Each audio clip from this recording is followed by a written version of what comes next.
episode 82.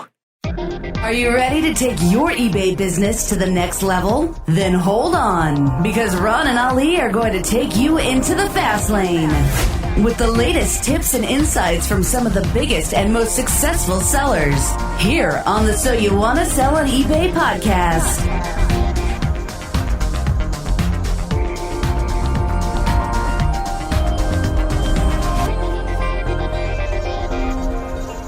Welcome once again to another episode of So You Want to Sell on eBay. I'm Ron LeBeau. And I'm Ali Young. We have with us today from California, Ann Zarraonandia. Ann, how you doing today? Good. How are you? Doing great here in St. Louis. Ali, how you doing over there in Thailand? Well, I feel like this is deja vu. If we get this podcast on, I'm going to be loving it. Yeah. We've actually tried getting Ann on our show for a couple times now, and she's been very, very patient with us. But we've had some technical issues, and everything seems to be okay now. So we're going to press forward here. So Ann is a longtime eBayer beginning in July of 1998, and she sells just about anything you can put into a box and loves moving stuff around the universe and getting cash for it. A former teaching tennis pro, she still sells tons of used dead tennis balls to dog owners around the country. Wow, I love it. It's that last part that gets me here. So you're a tennis pro, and you're obviously out there knocking balls. But why do these dead balls end up with dogs? I mean, how does that come about? Well, you can't really do much with a tennis ball. You can put them on the bottom of walkers. You can put them on the bottom of classroom chairs. I've had teachers buy tennis balls. You can use them in a tennis ball machine and aim at each other and have sort of a game of, look out, it's coming. Or dog owners all the time lose tennis balls. The dogs lose the balls. And so I sell boxes of 25, 50, 100. Every single day I put balls in a box and send them everywhere around the United States. I have a couple questions for you on that. That's amazing because we have a golden retriever, and I'm telling you what, he will go for a ball as long as, if you did 24 hours of throwing a ball, he'd love it. And nowadays with those plastic launchers, you just snap the ball in there, throw it. He goes crazy for those things. So that's awesome. But where do you get that many tennis balls? Yeah. Well, like a statue. When I was teaching every single day, I had an endless supply just of my own, and I never knew what to do with them. I didn't want to put them in the landfill. I wanted to use them. But now I have a couple of secret sources. My sister's a teaching pro, and I have a couple of friends that work at clubs. So I sort of have an endless supply. I just need to call them up and they drop them off. That's really cool. So let me ask you this, and I'm not a tennis person, but my daughter does therapy at this athletic club, and they play tennis there. And these guys, I kind of got to know them a little bit. They have these tennis balls, and they don't use like the same. Every time they go, they have brand new canisters of balls. Can you not use the same tennis balls again? Well, no, they go dead. So when they bounce, they don't bounce as high. So they're considered what they call a dead tennis ball. In fact, at the U.S. Open or the big tennis tournaments like Wimbledon on television, they change the balls every 9 games. So the bounce is accurate. So needless to say, if you're teaching a lot of lessons, you have a cart full of balls and they go dead pretty rapidly. So the endless supply just keeps coming my way, and I move them on to dog owners. It's a win-win. The best recycling I know. Absolutely. So out with the old, in with the new style thing, yeah? Yep. So how does a tennis pro who collects tennis balls end up being on eBay selling absolutely everything? Well, I had to, number one, get rid of all the tennis balls. So when eBay came along, I said, this is great because now I can get money for the balls that I originally paid for. But I've always had an interest in selling things. And long ago, I started a mail order catalog when we actually sent things in snail mail form called the I Love Barbara catalog. And I sold Barbara Streisand memorabilia, and she's my other passion besides tennis, to people, fans all over the world, records and posters and books. And so I was used to selling stuff, and I just went through a bunch of old invoices and saw that I was selling around the world even before eBay started. So eBay just made it easier for me. Wow, so you're kind of a trendsetter then. Maybe eBay picked up on what you were doing, eh? I think so. It's the collectible marketplace. Everybody collects something, and if they don't, then they're getting rid of the stuff so that we that sell the collectible things have something to sell. So it works pretty good. And where are you getting all this stuff? Is this sort of like thrifting or? Because some of it's really, really sort of weird and sort of different looking. Well, it is sort of funny because when you're sort of in a network, in a little niche network, people know that I collect Barbara, so they would give me a magazine cover that she was on, and pretty soon people would just give me stuff. And then I would do thrifting, and I'd have an eye for the certain Architectural Digest magazine cover she was on, or Life magazine, or what have you. And I would just start collecting it for myself. But if I had extras, that's how I started to sell all the extras. So that leads to, besides Streisand, then you can go into, Elizabeth Taylor or Marilyn Monroe or Elvis or anybody, movie star-wise, and then it just continues from there. Besides memorabilia, then it's, games and books and baseball stuff. And so I just recently sold a Mohammad Ali autograph to a collector. Wow. So, one thing leads to the next. Yeah, and I'm on your eBay store. It's A to Z Pirate Booty. That's A-TO-Z Pirate Booty. And I'm looking at this $40,000 Thomas Hart Benton lithograph. Yeah. It's the Just wreck you of to the know year it's that, 97. Rod. What's that? Trust you to know is the 40 grand item. Well, it's the first item in the list. I mean, I've got things set priced highest first, right? So Yes. That's pretty cool. How did you come across that? Some friends had it in their cabin, and as I was walking by one day, I noticed that there was something that I saw on the Antique Roadshow. And so I did a little research and found out there were only 250 of them, and it went for a bundle, so I priced it higher. And we'll take a little bit lower, but don't tell anybody if they're listening to the podcast. No one's listening. No one's listening. That's right. That's right. So I looked it up, and it's quite valuable. And he's quite an American artist, and so I thought that was pretty good. So I'm just sitting on that one, waiting for the right buyer, because it's not every day that somebody's going to plunk down some big bucks. But it's fun to have something. I just purchased it, but because it got free shipping. Exactly. That's not coming out of their business account, is it, Ron? Jeez. No, that's awesome. That's really cool. We had a question not long ago from someone called Sarah, and she mentioned when with all this stuff, like for example, what you're selling, it is such a variety, such a different type of stuff that how is it possible? Because like, for example, when you niche down to, let's say you just sell shoes, you become a bit of a connoisseur, or you sort of understand exactly, what shoes are, what the price is, what they're made about. But you have such a variety of stuff. How can you figure out what it's all worth? Well, number one, I've been doing this since 1998, and before that with the Streisand stuff. So I've been, in this game a long time, and know that everything has a value.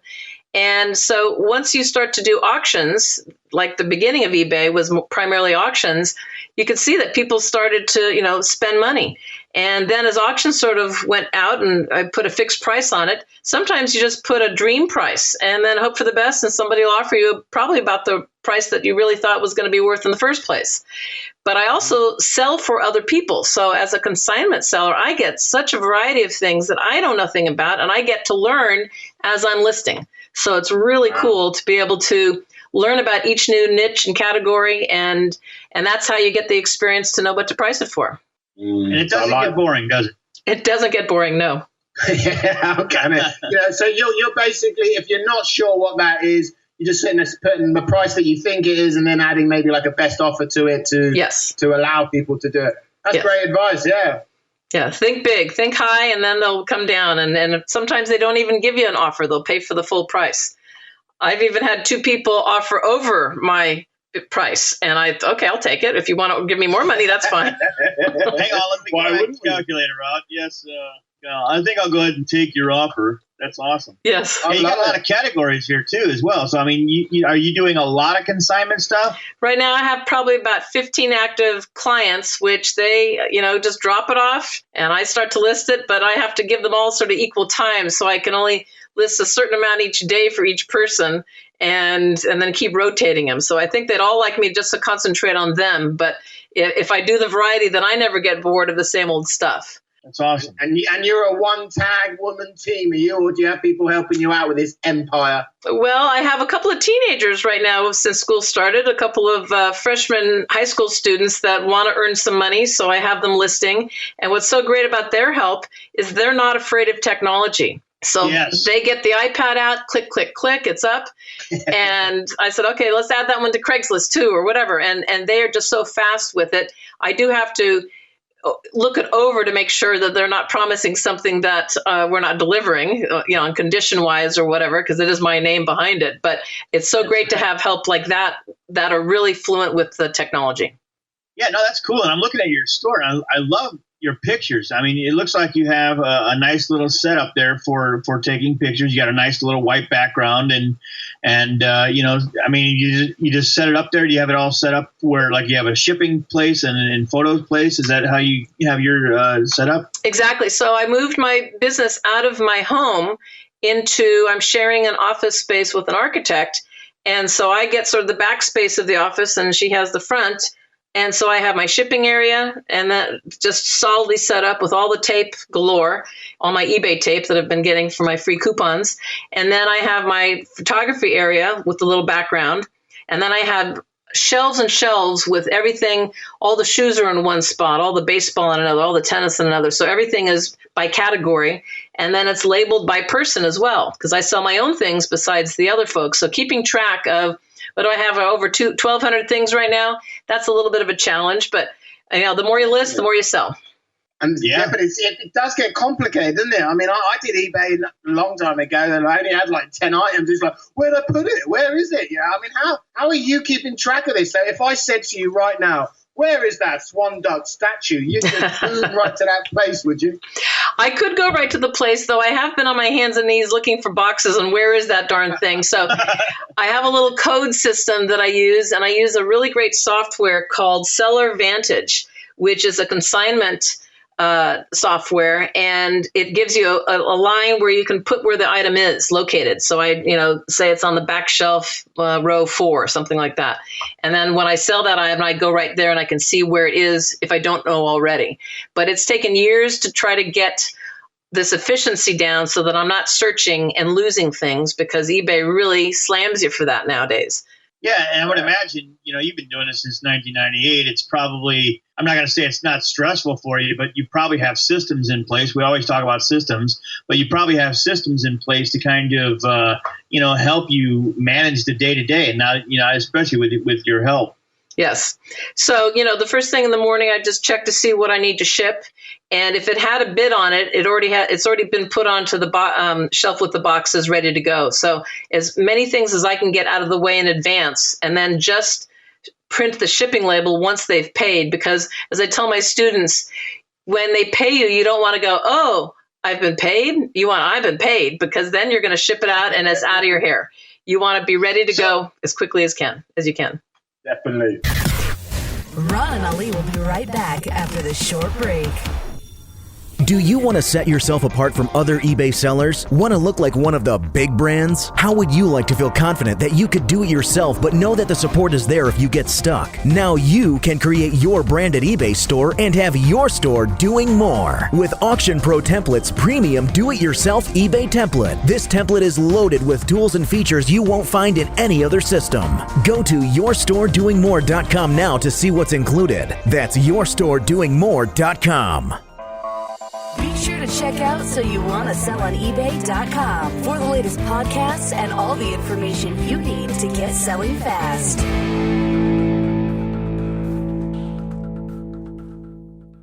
Now, you can tell us the truth here, Ann. You said the first thing you do is check to see what you need to ship.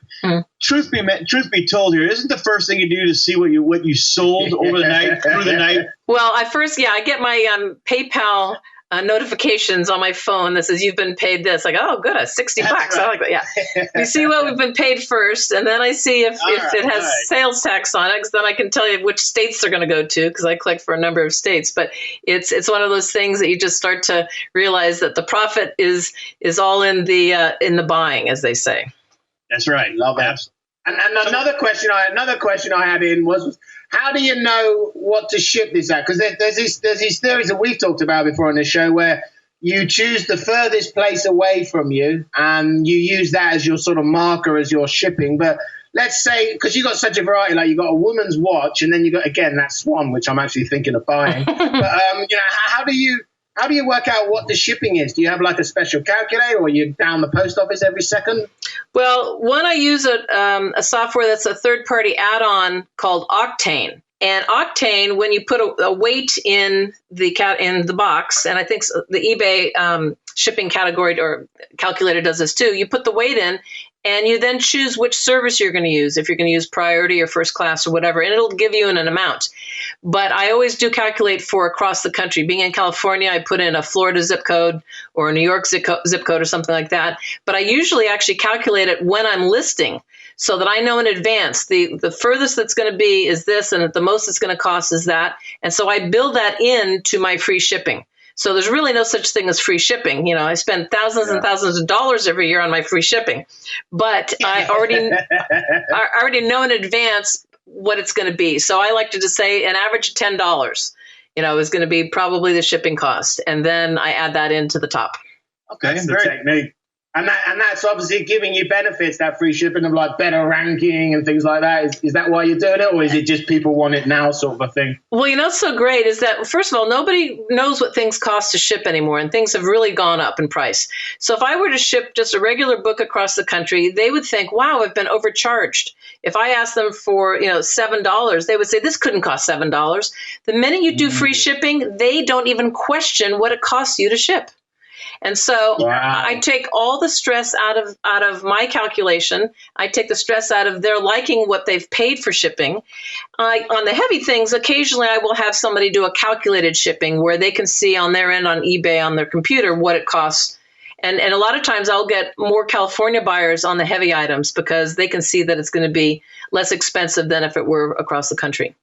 Yeah, that's a good point. I mean, seriously, times have changed and the cost of shipping does go up. So I know for myself, when I'm shopping on eBay, I want to just buy it now and I want free shipping included. Now, I know that I'm paying for shipping, but I don't want to have to do the math. I don't want to have to feel like I'm getting, is $7 exactly what I should be paying? I don't want to know that. I just want to know, for $59.99, is this blue jean jacket that I'm looking at on your eBay store, is that worth it? And to me, if it is, I'll buy it. Right. And I put my buyer hat on. Many of the top retailers or even the e-tailers, let's say, the Amazon Word or Eddie Bauer or, any of those stores have the free shipping. And I buy that way. So I'm going to also sell that way because I don't pay for shipping either. I only buy from the people that offer free shipping. And it makes it a lot easier because then I'm sort of rewarding myself with no hidden agenda, but I know I don't have to do any math either. You just know straight up, this is what it costs. Yeah, who wants to do maths? I mean, should that even still be around? I'm looking here at your listings. I don't know if you used to use it or you still are using, but you used to use Auctane or something. Yet is that to list all your products? Sometimes I use Auctane, sometimes I use SellerVantage, and sometimes I use eBay. It either depends on who's listing for me.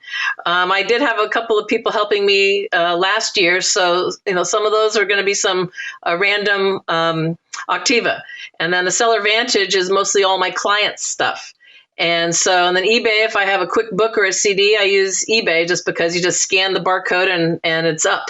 So it just depends on, which person is listing or if it's just for me, the easiest way, the quickest way to get it up. Okay, very cool.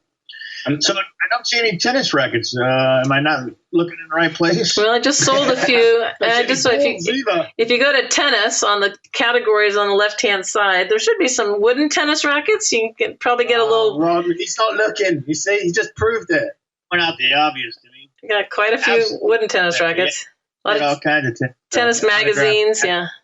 Very cool, very cool. I could never work out how they could play tennis with those rackets. I mean, the racket seemed so small. It was almost the same size as the ball. I would have just kept missing the thing myself. I don't know how we did it. I'll tell you, with the technology getting better like everything else, I could not even hit a ball over the net with that kind of thing right now. They're really for putting on the wall in the sports room kind of thing, because they're sort of fun when you see the different names of the players on them and stuff. But to me, they're just collector's items right now that you can't play at all with those. So on a side note, do you still play? I do play, okay. And it's one of those things that you just have to have a good sense of humor, because you can never practice enough to actually really be happy with your game. So you might as well just enjoy yourself and laugh. That's what I say about my golf game. I golf maybe twice a year, and I'm like, I'm not even golfing enough to get upset, you know. But that makes you have a better shot because there's a very low, you're just not going to worry about it. It's more fun that way. I sometimes golf with guys that golf every week and all week, and when they go out there, they can't play, and I'm just out there having fun and doing my thing. It's they're all stressed out, and we're supposed to be having fun, right? They're not good enough to get mad at themselves. That's right. There's two things you need to know about playing golf. One, play at night. That's the best thing, and two, have a caddy that makes it all so much easier. Exactly. And keep your own score. And keep your own screen. Don't get George doing it. That's right. So I suppose this is the great thing about eBay for you. This allows you to still play your tennis, still have all those hobbies that you enjoy doing, and make a good income at the same time. You get to really, make your own schedule. I really find that sort of the best part. I get on little spurts where I definitely will be, massively eBaying. But if I have to take an afternoon off, or if I want to go out to lunch with a friend or do something else, definitely play tennis on my Wednesdays. That's when I do it right now. It makes it possible. So, and I'm my own boss, so nobody's going to get mad at me if I don't show up at 9:00, and it works out. I mean, I love eBay for that reason too. Yeah, it's good. So, how long have you been doing this full time? I mean, you haven't been doing it full time since 98, have you? No. That was really I was just seeing how it all worked, and probably, more seriously for the past 5 years or so. It just really, when the consignment stuff started, I really sort of had to become a business. And the more serious you take it and get all the right certificates and paperwork done, and as each step went on, it just became obvious to me that it definitely was something that you could do and, still have it your own home business, even though I'm not in my home anymore. So it's been about 5 years or so like that. And how many hours do you reckon you invest a sort of a week in it? Probably 6 hours a day, so it's less, maybe 30. It's not even because I don't even do it on the weekends anymore. I go shop for things, but I never even have to shop for anything because people just come to me with so much stuff. There she is, that house. Go to that house. Well, I have two people that are dropping stuff off tomorrow just because I met them at a cocktail party or something. And then I open my big fat trap of eBay, and then everybody's, really? People buy that? So, oh, nice. So then it just works. And I have cards in my back pocket, so I don't even have to go looking, and the business is right there. But you probably don't mind shopping though, right? No, I like that kind of shopping because I'm always looking for a deal. Right. Yep. And everybody in the Goodwill or the thrift stores are probably sitting there going, wow, what the heck's she doing with that thing? Well, I always figure I'm looking for different things than most of the people that are there, even the people that are all maybe selling on eBay. Everybody has a slightly different niche. And so I have actually found that it's very little competition, because I'll then switch my gear. If they don't know what they're looking for in Hawaiian shirts, I do. They don't know what they're looking for in ballpoint pens, I do. They don't look at things the same way that I do, because I have a collector mentality also from all the Barbara stuff from years. And so I can see that there could be some value in things. And then when I sell it, I'm just amazed all the time. It's just, I cannot believe that someone paid $10 for this. It's just right. It's time for a quick break, but the guys will be right back here on the So You Want to Sell on eBay podcast. What's more exciting than starting your own eBay empire with one of Auction Pro Template's custom eBay store and listing template packages? How about saving yourself $200 when you do it? That's right. Right now, you can take advantage of starting your own totally custom eBay store for the insanely low price of $697 when you use promo code SAVE200 during checkout at AuctionProTemplates.com. You still get all of the amazing features and benefits as before, like a custom designed eBay store and matching custom eBay listing design, video tutorials, software, custom branding, 1 year free hosting, and so much more.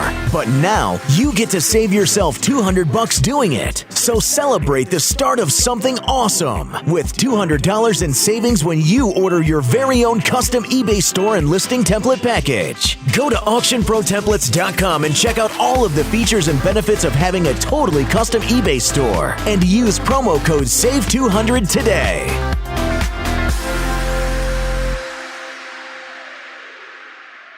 Are you looking to boost sales by selling your products on eBay?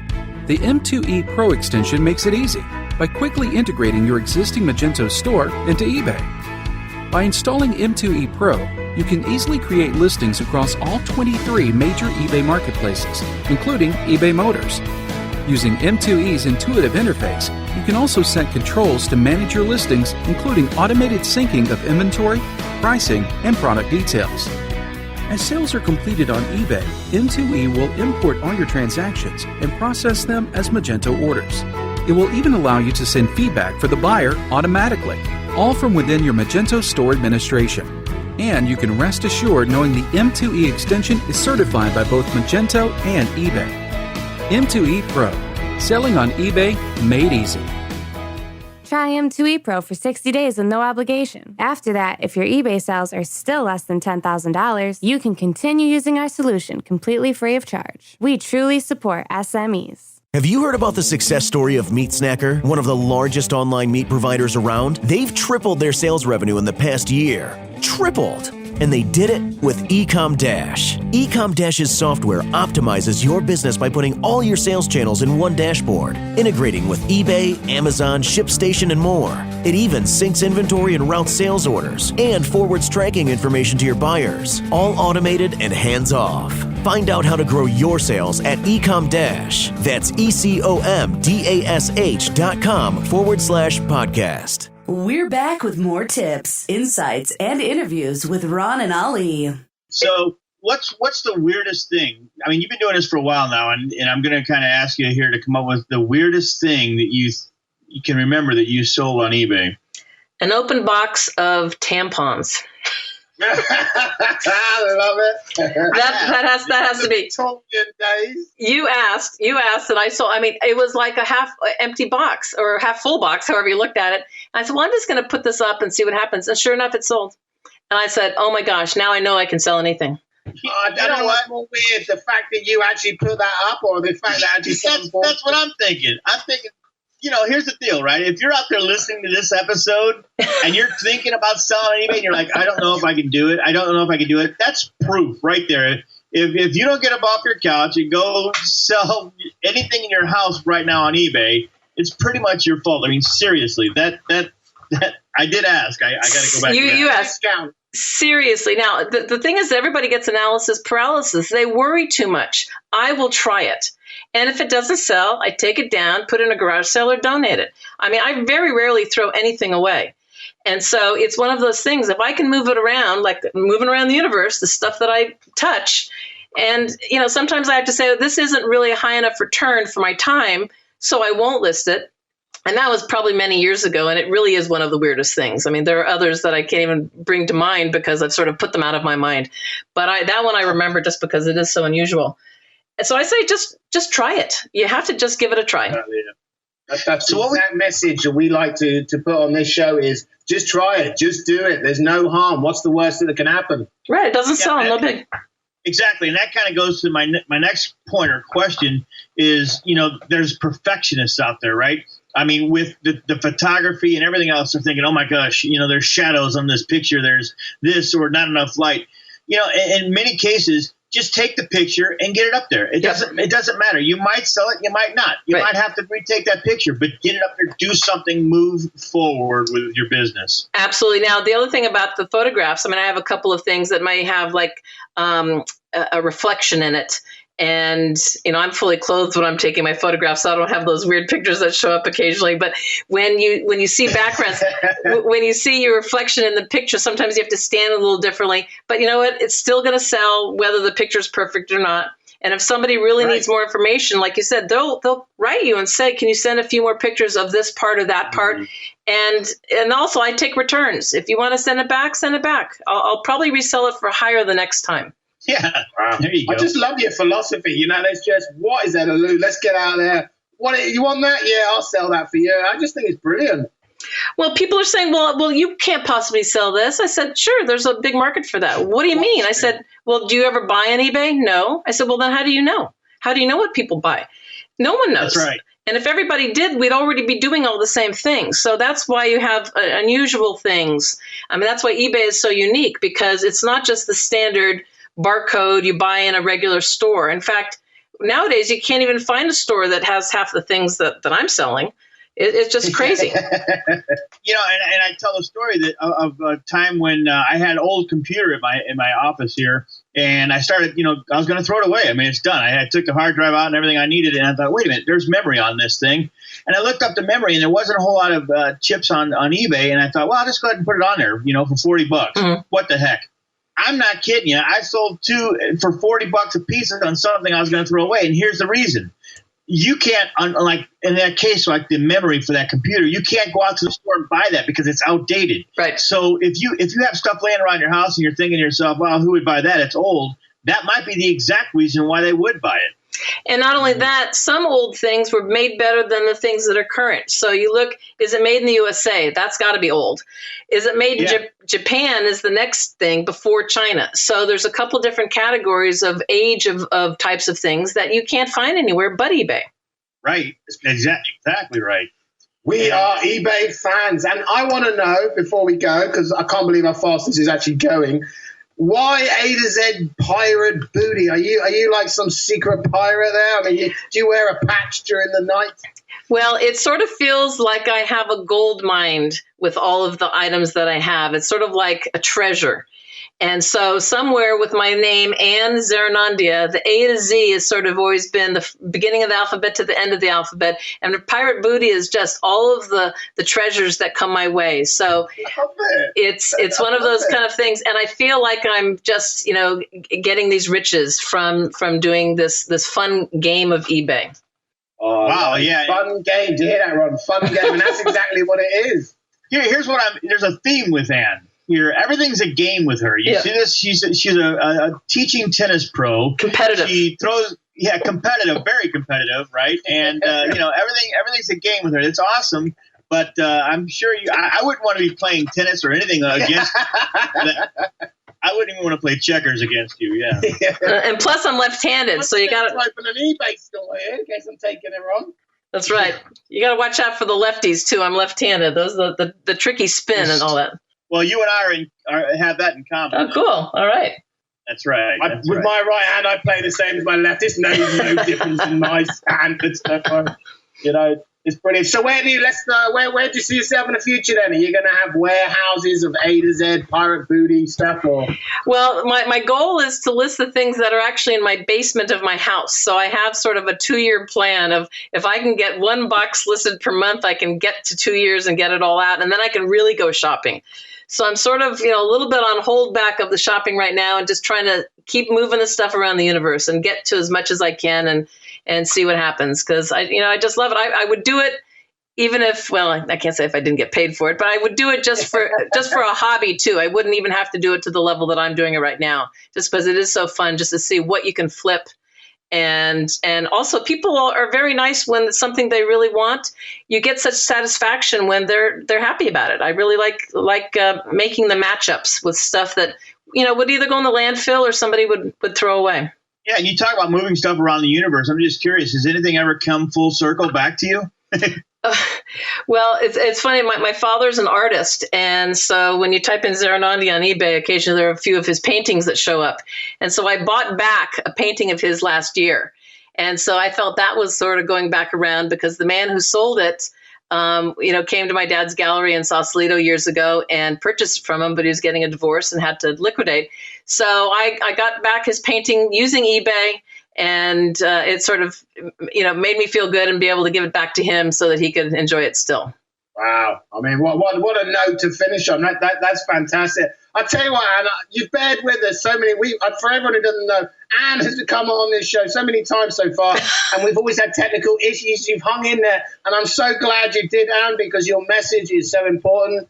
That this is fun, this is game. Enjoy this world. Yep. Enjoy going down and finding some black swan that I'll be ordering, and and just have fun with it. And that is a seriously good message. So thank you so much for hanging in with us there, and I've really enjoyed you today. Well, Ron, Ellie, I really appreciate your efforts too, because I enjoy your podcasts and I listen to all of them. And I'm so glad you guys called, because it just is one of those things that I could talk about it all day. So if you ever need to come back, I'll be happy to. We should have the sequel very soon. It will be Anne Season 2, Anne Season 3. There you go. I might have to start calling you Ann Z, though. I don't know if I can say Zarraonandia. Well, I go by Ann Z, so that's sort of the other thing. You can look me up on Ann Z on the web, and you'll find all the different things that I'm into. But it's one of those things with Zarraonandia as the last name. I did have to shorten it, so Ann Z works fine. Ann Z, it is. Well, we'll post all the notes from today's show on our show notes page, which can be found at www.soyouwantasellonebay.com/show notes. And before you go, how can people get in contact with you? They can go to A2ZPrivateBooty.com. You can find me on Facebook, on Twitter. You can look me up on the web as Ann Z, ANNEZ, on the web.com, and you can find me. And I look forward to meeting a lot of people through eBay and other places on the web. So I enjoy hearing from all sorts of folks. Fantastic stuff, Ann. Well, we'll make sure all of that information's on the show notes page. Once again, thanks for spending the time with us, Ann. We thoroughly enjoyed it. From everyone here at So You Want to Sell on eBay, I'm Ali Young. And I'm Ron LeBeau. That's all for this episode of So You Want to Sell on eBay. Be sure to check out our next episode or any past episodes by going online to soyouwantasellonebay.com. Also, be sure to follow us on your favorite social media sites, facebook.com/So You Want to Sell on eBay, and Twitter at Your eBay Podcast. Thanks for listening, and until next time, happy selling. Have an idea for a topic or know someone who would like to be on the show? Let us know. Just go to www.soyouwantasellonebay.com/interview. We look forward to hearing from you. This podcast was produced in part by Pro VoiceWorks.